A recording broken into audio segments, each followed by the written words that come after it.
As a PhD student in sociology, I conducted the first U.S. study of the social world of street prostitution, The Pimp and His Game. A chapter in my doctoral dissertation is now relied upon by vice officers, U.S. and district attorneys, FBI agents, and social service professionals as a guide for the treatment of child prostitutes, for jury education, and for the prosecution of powerful, dangerous pimps.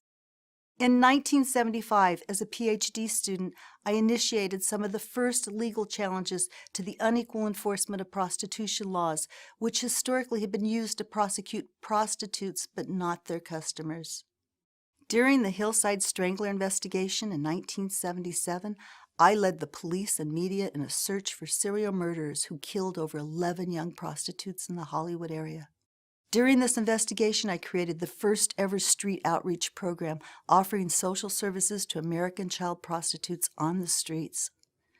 My home telephone became the first human sex trafficking hotline in America. Today, that 24-hour hotline receives 10,000 calls a year and is the only nationwide hotline staffed by skilled workers who've been taught how to communicate with law enforcement, rescue children from pimps, and prepare them to testify in court. Despite increasing opposition, threats of arrest, violence, and ostracism, I remain committed to this controversial cause. I was years ahead of my time, and in many ways I grew up with these children. In 1979, I created Children of the Night, and over the next 3 years, more than 250 child prostitutes passed through my 2-bedroom apartment.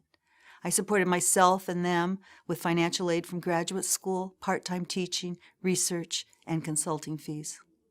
In 1981, I opened the first walk-in crisis center for children in Hollywood, which became a model for similar programs aiding street children all over the country. I have devoted my life to rescuing America's children from the horrors of prostitution. I abandoned a promising career as a scholar and social policy expert to protect and advocate for these children.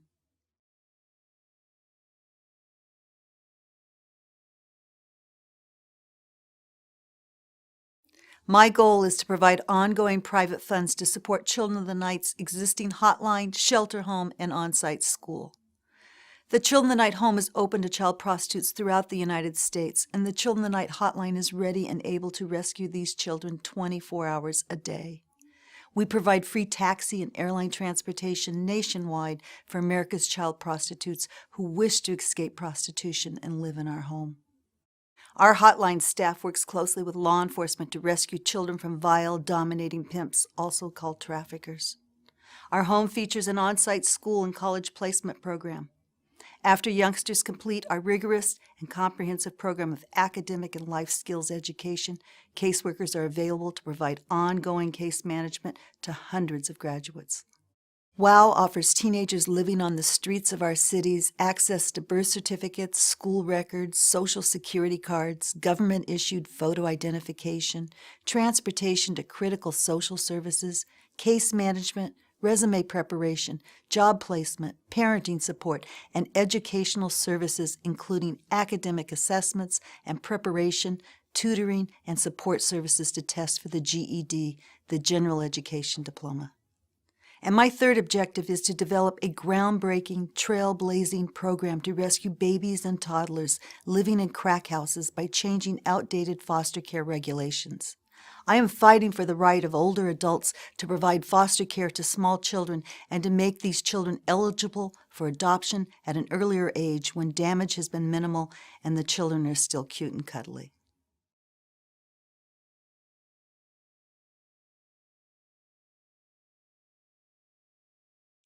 Children of the Night is a privately supported organization which is not limited by the bureaucracy created by government. Everyone who works for Children of the Night has child care responsibilities and is trained to supervise children and field crisis calls on our 24-hour toll-free hotline. Freedom from bureaucracy supports my efforts to get the job done, to rescue children and provide innovative solutions to social problems affecting a marginal population of children and young people. At the same time, Children of the Night spends 86% of its funds on program, provides an independent outside financial audit, is licensed by the Department of Social Services Community Care Licensing Division, meets all regulations for the operation of a children's home in the state of California, and is highly regarded by local, state, federal, and international organizations working with children. People come from all over the world to view firsthand the work of Children of the Night. We are able to respond to the needs of children we serve within moments of new developments. In 1983, we identified 55 children living in a condemned building in the heart of Hollywood. We were able to organize the Red Cross, churches, the Free Clinic, Children's Hospital, LAPD, and volunteers to provide cots, food, medical services, and social services within hours. In the 80s, we discovered through our hotline that substance abuse programs limited services to those who were otherwise mentally healthy, and mental health programs refused services to those who experienced substance abuse problems. Our identification of this trend led to the development and funding of programs treating both mental illness and substance abuse. Today, there are programs for dual diagnosis. In the 90s, because of our reputation of knowing the streets, we received some of the first inquiries from parents looking for support groups to help their children who were joining gangs at an alarming rate. We are able to assist the police and FBI with victim support services, relocation for children in danger, court accompaniment for victims testifying against pimps, and intelligence information regarding pimps who kidnap children. We can do all of this within minutes or hours of a request. Unlike other organizations designed to meet a community need, Children of the Night grew out of my expertise on prostitution, expertise I gained as a graduate student working on my PhD. In response to the changing climate of America's child prostitution problem, I was able to develop the WOW program in 2011 and utilize existing shelter staff to help underfunded and undeveloped shelters across America without increasing our operating budget or salaries. And to accomplish that task, I was able to partner with the National Runaway Switchboard, who fields 100,000 calls from youth each year. That partnership agreement took only 30 minutes and a face-to-face meeting with their CEO because of my accomplishments and reputation. My goal to help babies and toddlers who are living in crack houses is derived from my ability to identify crack addicts. I am familiar with their skillful art of disguising positive drug tests when their babies are delivered.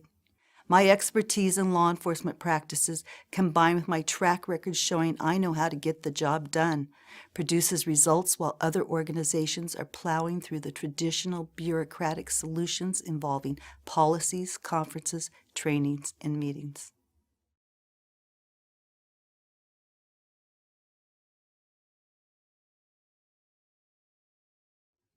We are effective because my expertise has become my life's work, and I put my expertise into action by leading an organization that performs life-saving, life-changing circumstances required to make a difference in children who've been victimized while living on the street. I am a committed professional who works tirelessly to meet the growing and changing demands of a group of children who've been forgotten by traditional social services. Freedom from federal, state, and county funds allows Children of the Night to spend 86% of our funds directly on the care and supervision of children. We have the ability to get the job done, not subsidize life on the streets the way the government has prescribed. For instance, federal funding for shelters serving high-risk youth limit a child's stay to only 21 days, resulting in nothing more than respite care from the street. These are not strings attached to government funding. They are ropes that prevent long-term resolution of social problems.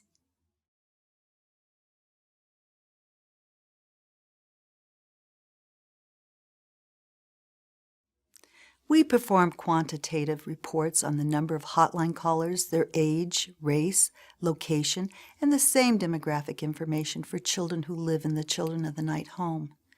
These numbers offer insight to trends, but not solutions to their challenges.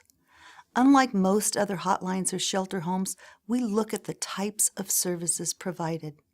We focus on outcome, and our commitment to our children is long-term, whether they want us to buy their books and school supplies in 10 years or hold their hand while they're dying of AIDS. We've done both. Since 1979, we've rescued over 10,000 American children from prostitution right here in the United States. We provide comprehensive social services, including a home, an on-site school, case management, plus access to physicians, prescriptions, therapists, optometrists, dentists, and many other services required to care for a healthy child. We place 5 children in college each year, and one of our residents usually places in the Los Angeles County Science Fair. Our hotline receives 10,000 calls per year, and we host an alumni association of over 600 young people who have received services in years past. Over 60% of our alumni are living successful adult lives. The others suffer from mental illness, substance abuse, and we continue to provide them case management services.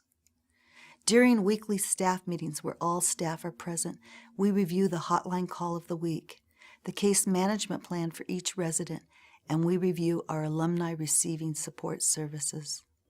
The accomplishments of our children are living proof of the magic that occurs when resources are available. Just this year, one of our shelter residents, Mary, placed second in the Los Angeles County Science Fair.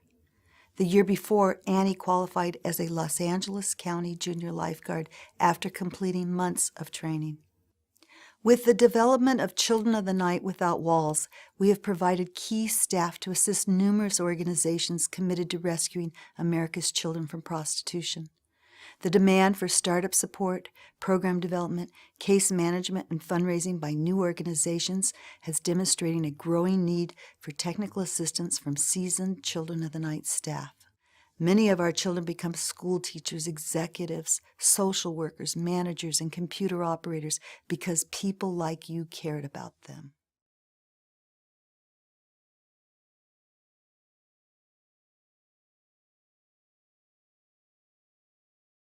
Many people believe Children of the Night is a wealthy and endowed organization because of our high visibility and award-winning programs, when in fact we continue to operate from payroll to payroll. We own our building, and we do not carry a mortgage or any loans, but operating funds limit our expansion. And secondly, some people believe these children are lost causes and can't be saved, or are not worth saving. They fail to see the humanity of our work and the successes of the children who grow into successful adults.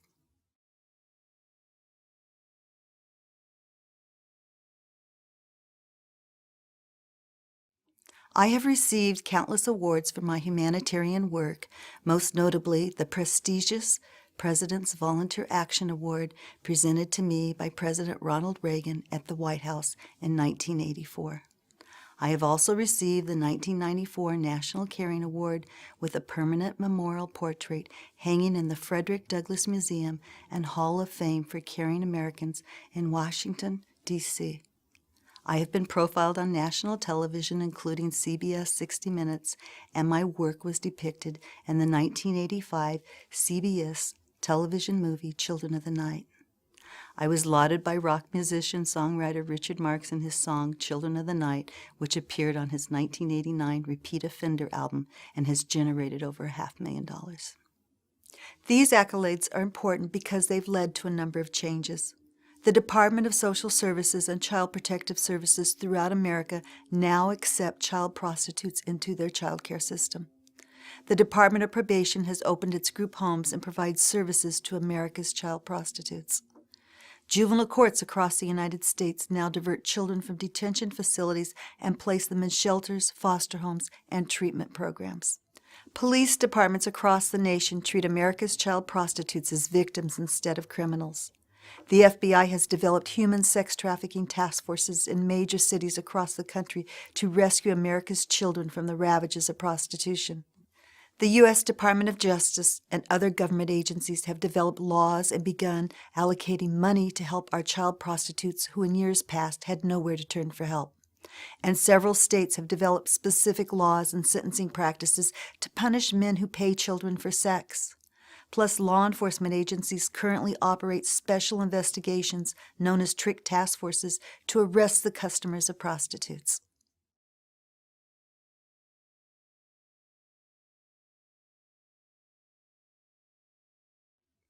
In my early work, no one believed that children were sexually abused, let alone forced to prostitute.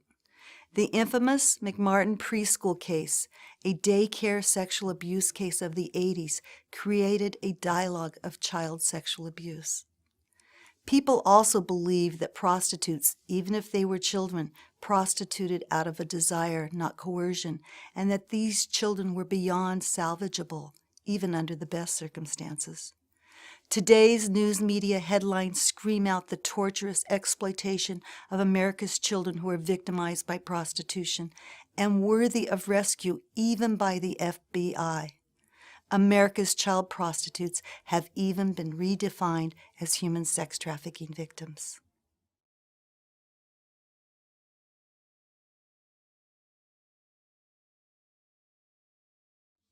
If existing Children of the Night programs were well funded, I would spend time developing a program to rescue babies and toddlers who are being readied for prostitution right now in our crack houses and other intolerable living conditions. The American Vice Detective has the skills to identify and rescue these children, and baby boomers are easily mobilized to serve as foster parents. The foster care system and adoption policies are outdated and are in need of repair. While most attempts to revitalize America's child care system are wasted in conferences, meetings, task forces, studies, and research projects, I would just get the job done. I've already established my ability to change the world for one of the most difficult populations of American children.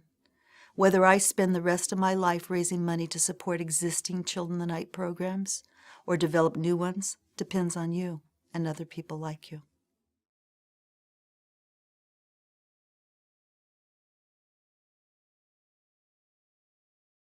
My dream with Children of the Night WOW is to have 100 tables with 100 computers and a room staffed with tutors teaching the reading, writing, and math skills required to pass the GED to thousands of young people who are currently living in shelters, motels, or trailer parks.